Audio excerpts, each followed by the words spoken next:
અમદાવાદનો દાણીલીમડા વિસ્તાર જ્યાં 4 રસ્તા નજીક પાણીનો વેડફાટ થતો જોવા મળ્યો। પાણીની લાઇનમાં ભંગાણના કારણે હજારો લીટર પાણીનો વ્યય થતો જોવા મળ્યો। ભર શિયાળે દાણીલીમડા 4 રસ્તા પર નદી વહેતી હોય તેવા દ્રશ્યો જોવા મળ્યા। પાણીની લાઇનમાં ભંગાણ થવાના કારણે ઇજનેર વિભાગની ટીમ તાત્કાલિક દોડતી થઈ ગઈ। સત્વરે પાણી પુરવઠો બંધ કરી સમારકામ શરૂ કરવામાં આવ્યું છે, પરંતુ એ પહેલા હજારો લીટર પાણીનો વ્યય થઈ ગયો।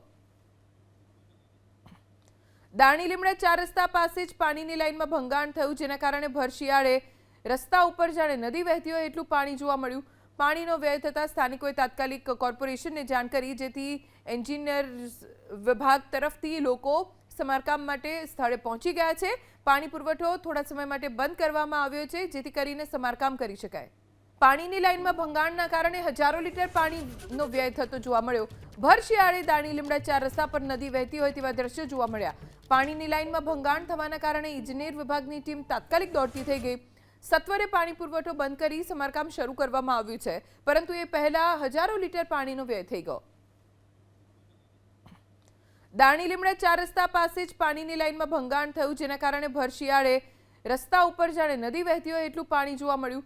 પાણીનો વ્યય થતાં સ્થાનિકોએ તાત્કાલિક કોર્પોરેશનને જાણ કરી, જેથી એન્જિનિયર વિભાગ તરફથી લોકો સમારકામ માટે સ્થળે પહોંચી ગયા છે। પાણી પુરવઠો થોડા સમય માટે બંધ કરવામાં આવ્યો છે, જેથી કરીને સમારકામ કરી શકાય।